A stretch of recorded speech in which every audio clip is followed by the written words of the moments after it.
The doll that refused to disappear. It started sometime in the late 90s, in a quiet neighborhood where nothing unusual ever really happened. A young girl named Alina lived there with her family, and like many kids her age, she had a strange fascination with things that felt a little too real. She loved ventriloquist shows, the kind where a simple doll could suddenly feel alive, as if it had its own thoughts, its own personality. To her, it wasn't creepy, it was magical. One afternoon, just a few days before her birthday, her father stopped by a small roadside shop while driving back home. It wasn't a place he usually visited. In fact, he didn't even remember seeing it there before. The sign outside was faded, the windows slightly dusty, and inside the air felt still, almost heavy. Shelves were filled with old magic tricks, worn-out playing cards, strange little objects that didn't seem to belong anywhere else. And then, placed quietly in the corner, was the doll. It looked old, but well kept. Its painted face had a calm expression, a fixed smile that seemed a little too perfect. The eyes. They were the kind that followed you around the room, no matter where you stood. Something about it felt off, but he couldn't explain why. Still, thinking about how much Alina loved these things, he picked it up and brought it to the counter. The man behind the counter didn't greet him. He just stared at the doll for a moment, then slowly looked up. There was a pause, long enough to feel uncomfortable.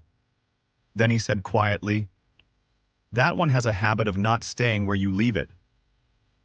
Alina's father chuckled awkwardly, assuming it was just a strange way to make a sale. He paid, took the doll, and left without thinking much about it. When Alina opened her gift, her reaction was everything he had hoped for. Her eyes lit up instantly, and she hugged the doll like it was the best thing she had ever received. She carried it everywhere after that. She gave it a name, talked to it, even practiced making it speak. For a while, everything felt normal. But slowly, almost unnoticed at first, things began to shift. It started with the expression. The doll's face didn't always look the same. Sometimes its smile seemed wider.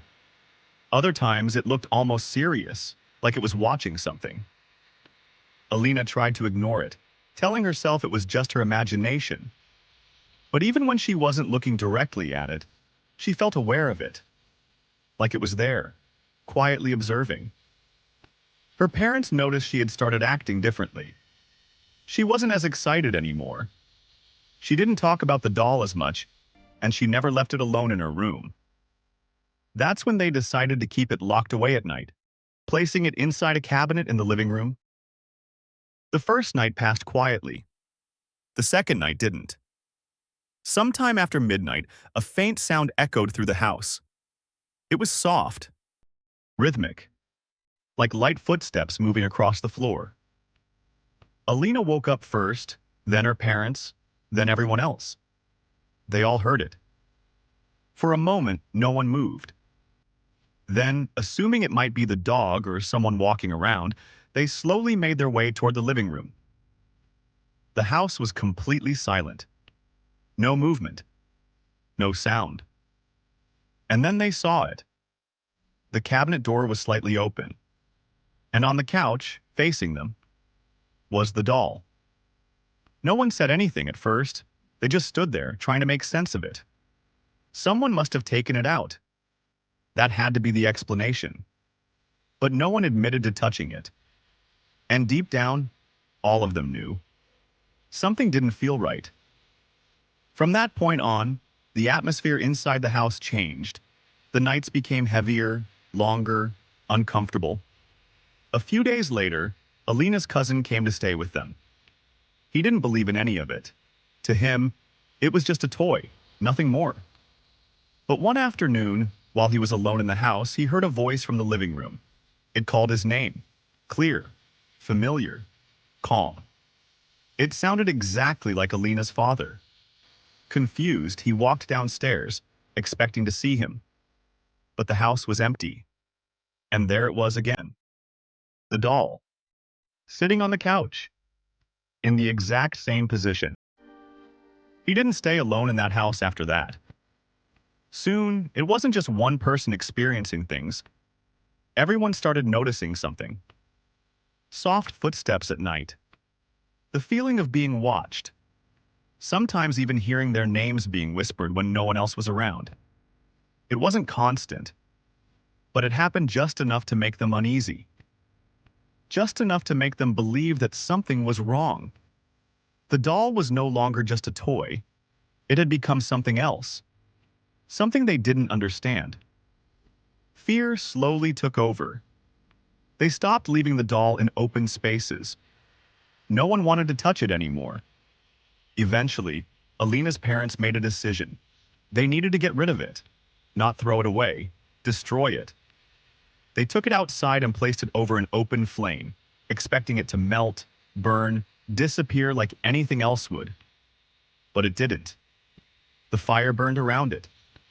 But the doll remained unchanged. Not even a mark. They waited longer. Still nothing. It was as if the fire refused to touch it. Frustrated, they tried cutting it apart. The blade pressed against it, but it didn't go through. It felt unnaturally solid, stronger than it should have been. After several failed attempts, they gave up. They didn't want it inside the house anymore, so they threw it into the trash. That night, for the first time in days, everything felt quiet, peaceful, until the next morning. After the garbage truck had already come and gone, Alina's father stepped outside to bring the empty bin back in. He reached for the handle and stopped. Something was inside. He slowly looked down, and his heart dropped. The doll was sitting there, clean, perfect, like it had never left. That was the moment everything changed. There were no more doubts, no more explanations. Whatever this was, it wasn't normal. Without wasting any more time, they decided to do the only thing left. They dug a deep hole in the backyard, deeper than necessary, placed the doll inside, and poured cement over it. No words, no rituals, just silence. They didn't want to think about it anymore. They just wanted it gone. Years passed, the family moved away, life slowly returned to normal. But not completely, because some memories don't fade.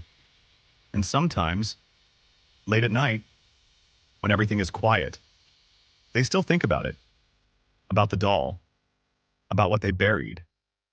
And one question that never really goes away: if something refuses to burn, refuses to break,